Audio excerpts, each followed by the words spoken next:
Today we have Stella Chu from Infosys with us, and we are going to hear her view on gender equality. Hey Stella, Hi, Louise. what do you think of gender equality in your current environment? I think inequality happens when a group of people's disadvantaged situation is benefiting another group of people. For instance, slavery. It allows for a group of people to benefit from cheap labor across generations. For women as well, for centuries, women are denied financial freedom to lock them into roles that benefit men and families, obviously.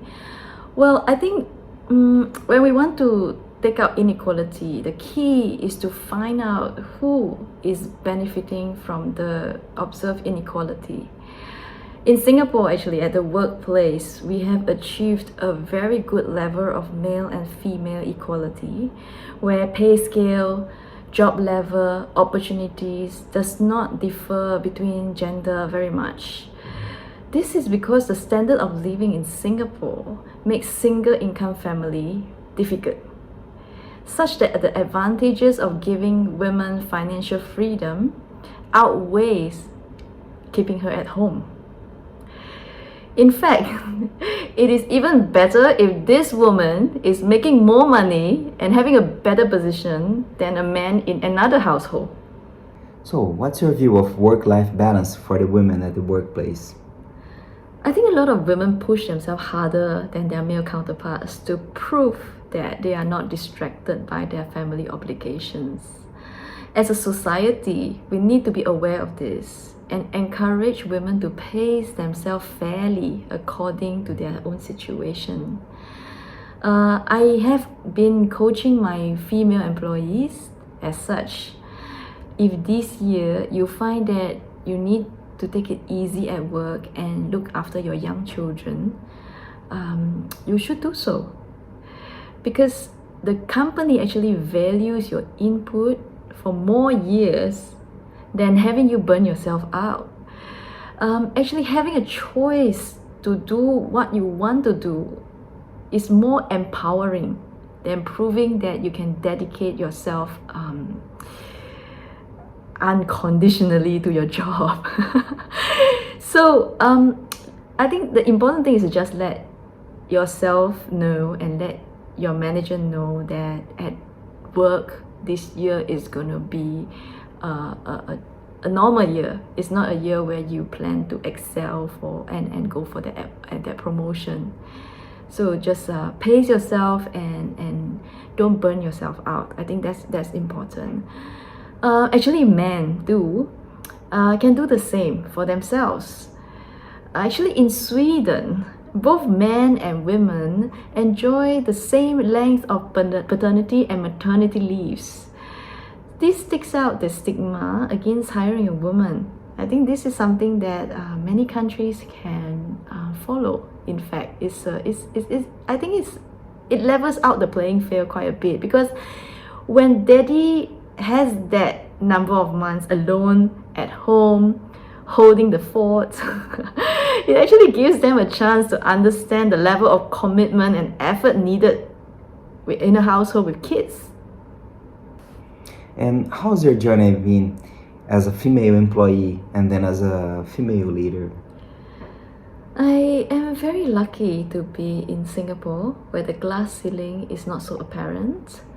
I have also been in leadership positions in China, where the advantage of being a man at the workplace is even less due to the communist ideology. On the flip side though, I find that women are then expected to do it all, be exceptional at work and then be the main pillar at home. And until such time our biology drastically changes and maternal instincts are different, I don't think this pressure will be off. In fact, I wasn't a very understanding female leader for a long time because I did not have my own child until I was 40.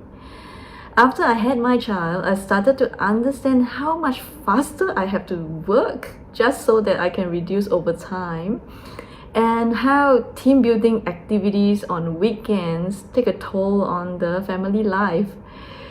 So I guess given how much the workplace is benefiting from female participation, we need to face this issue heads on. We need to create a better environment for female at work so that they don't have to take so much pressure from this balancing act. What's the superpower you bring to work as a female? I think I have two superpowers. First one, I am nurturing. I find that throughout my journey, I nurture my peers, I nurture my employees. I genuinely want them to grow and succeed, and my motherly instincts kicks in to soothe them when they have failures and to applaud their growth.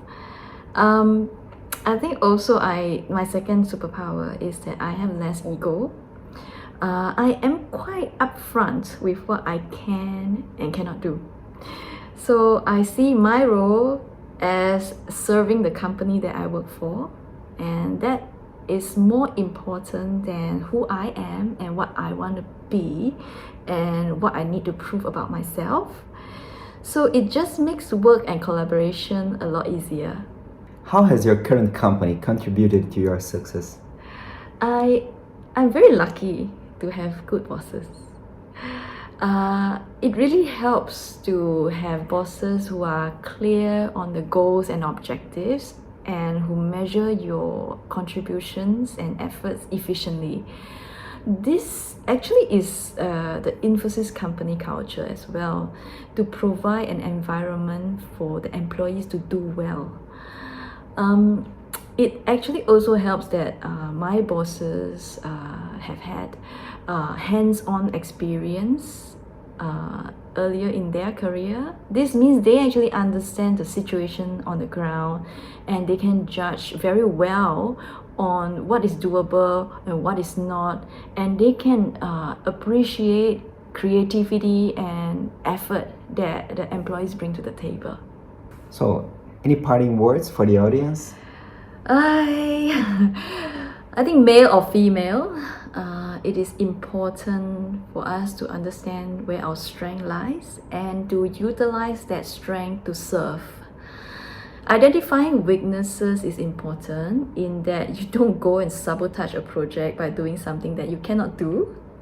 However, the most efficient way to progress, I think, is to share your strengths with your colleagues, your company, and the community.